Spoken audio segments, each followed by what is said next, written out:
The race was called for Fulton County District Attorney Fani Willis. Let's listen in. Oh, wow.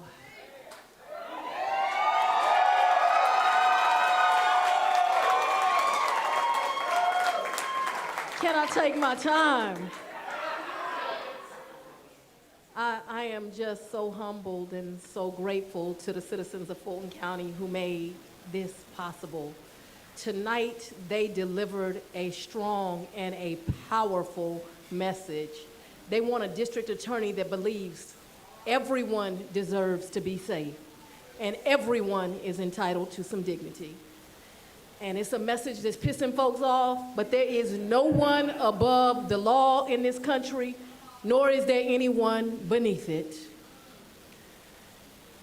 You all, 4 years ago when I came and took this seat, me and that man over there, Chief Meadows of the city of South Fulton, we were really frustrated because we were telling people there was a gang problem. And people were acting like we had two heads. They said there was a gang problem in Chicago, there was a gang problem in LA, might have been a gang problem in DC, but there was not a gang problem in Atlanta. And we were saying, no, there is. And if you don't deal with reality, reality will deal with you. And so we put into effect a balanced approach. But I need everyone in here to understand, this is just a pause. We are not to the end of the road. In fact, I submit to you, we're at the beginning. The campaign does not end tonight, it begins tonight. And so right here tonight, this is a fundraiser in case you're confused. If you left some money at the door, go back and leave some more. I got 2 stores going on, go and buy a t-shirt because you're gonna need to wear it. Because we in this fight for the long haul. You all, in all seriousness, my opponent has super PACs already supporting her. The Republican Party of this country and the state have already supported her. But right here is a grassroots campaign. Nobody is supporting me but the people of Fulton County. And so we need you all the way in. If you believe this campaign, a very brilliant woman last night, Rachel Maddow, said that this campaign and this movement is the bellwether of democracy. And we need you to support us. 4 years ago, you elected me as DA to bring crime down. And I think you've heard we've done just that. But I need to remind you of where we were 4 years ago. Not only was crime just going wild, we also were in a state where George Floyd had just been murdered. And it was on the back of many, many atrocities. And as a result of these ugly, ugly things that were happening in our communities, people were dissatisfied with law enforcement and the justice system. And guess what? They were right. There was no reason to have this. Also, there are many here that are on my team, and they know we walked into a district attorney's office that was completely broken. But if I didn't do anything else right, I put together a team of fierce warriors, and they are making a tremendous difference, changing the challenges. Let me say that for you again, what the mayor said. Homicides are down 21%. That means mamas is going home hugging their babies. You understand? Those aren't just numbers. That means mamas are attending their sons' graduations. They're going to their children's weddings. They are enjoying just having Sunday dinner, not buying caskets.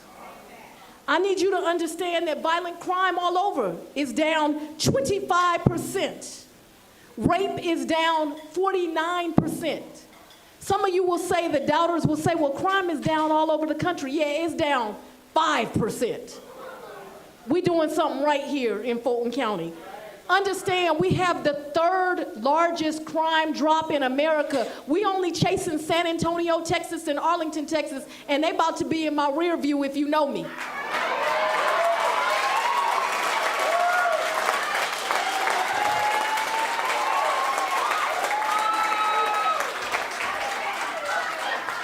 We've done this by unapologetically going after violent criminals and the powerful, no matter how powerful they think they are, while giving first-time offenders a second chance.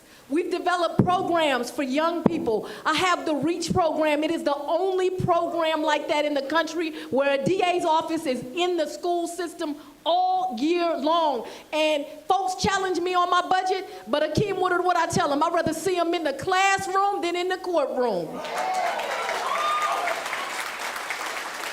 And this balanced approach is working because we are making tremendous progress.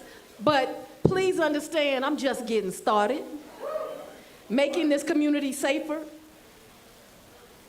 And this election is bringing into focus very important matters about who matters. Should your safety depend on your zip code?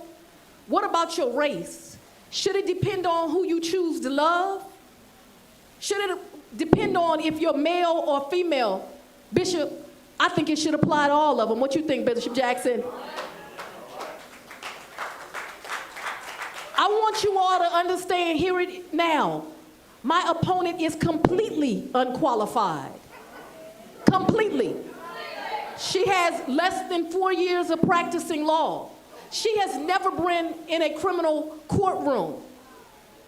But while she is inexperienced and unqualified and does not represent the values of my county, don't get confused. She is a real threat because of who backs her and how they back her. She does not have allegiance to the people of my county. She has allegiance to politics and the powerful's interests. Oh, y'all read between the lines. She doesn't believe that everyone is afforded equal protection of the law. She doesn't believe in accountability. She will not do the hard work that is required of a district attorney that wants to make Fulton safer. And I want you to understand, this work is hard. Now, some say that we must choose between safety and justice, but I'm here to tell you they are wrong. What they are really saying, I want y'all to hear me. What they are really saying is that certain people matter less, that certain people's children matter less. I reject that. We cannot accept violence against anyone, including the impoverished, including minorities, including homosexuals, transsexuals, not anyone. And not women.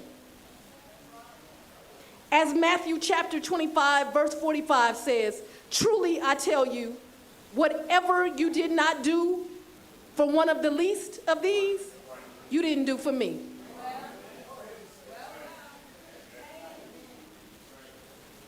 But as we have labored in the vineyards of justice, I have been under constant attack. Y'all, they done called me everything but a child of God.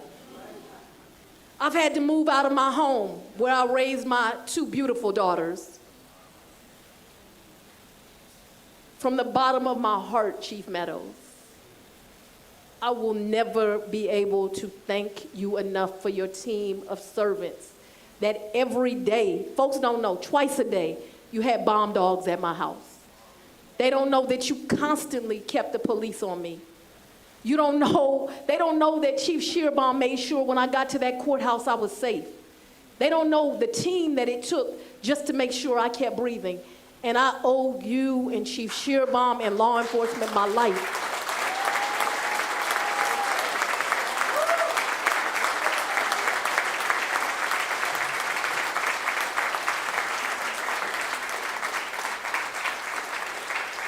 You are absolutely my hero, and I would not have gotten through this without you.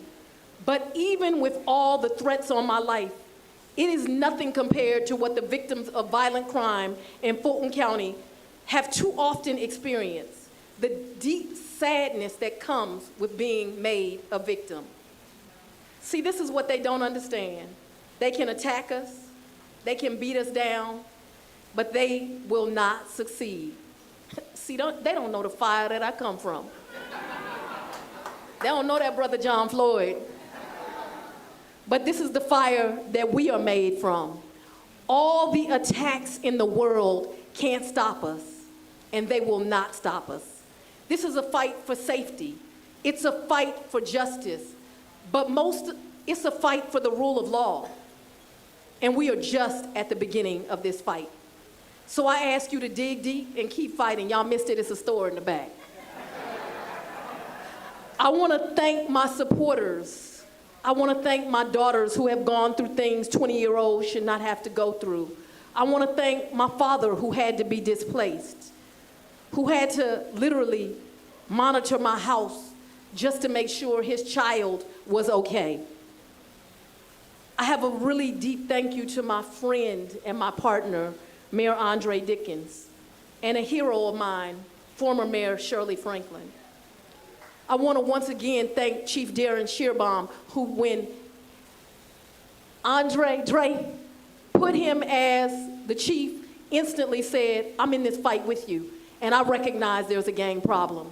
I want to thank Chief Meadows and my sheriff, Sheriff Labatt, for all their inexhaustible leadership and for the courage that they've had to do to keep me safe. Bishop Jackson, thank you for always sending those text messages, all the prayers, making sure you rounded up the faith leaders, and that I had your support. From my pastor, Pastor Pollard, I love you and your wife. Thank you for taking care of me. To so many other religious leaders, Pastor Flippin, who I saw on here tonight, who've been with me when I'm winning and when I'm losing. Thank you for always standing with me. I want to deeply thank the brave women and men who serve as district attorneys and investigators in this county. Can y'all give them a round of applause?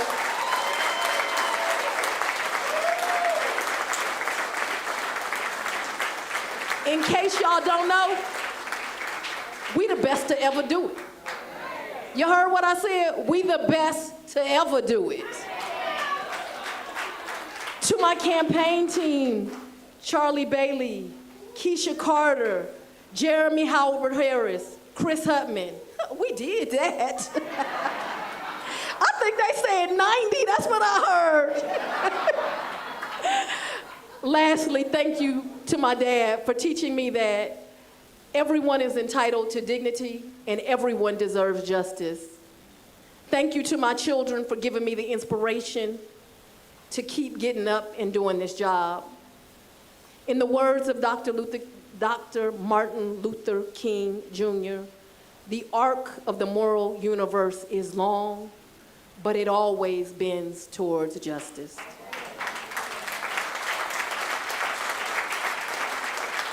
So ladies and gentlemen, tonight, every now and then you get to stop and smell the roses. And tonight we're gonna stop and smell these roses. We are going to celebrate, we're gonna party. The DA drinking Grey Goose, in case anybody wondering.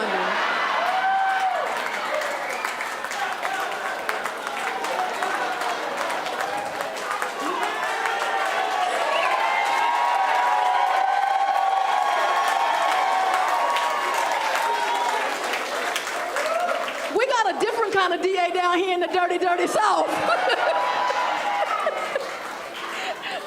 But tonight we're gonna party, we're gonna celebrate these victories, we're gonna go to that store out there, and we're gonna wake up tomorrow and fight harder. Thank you, let's have a good night.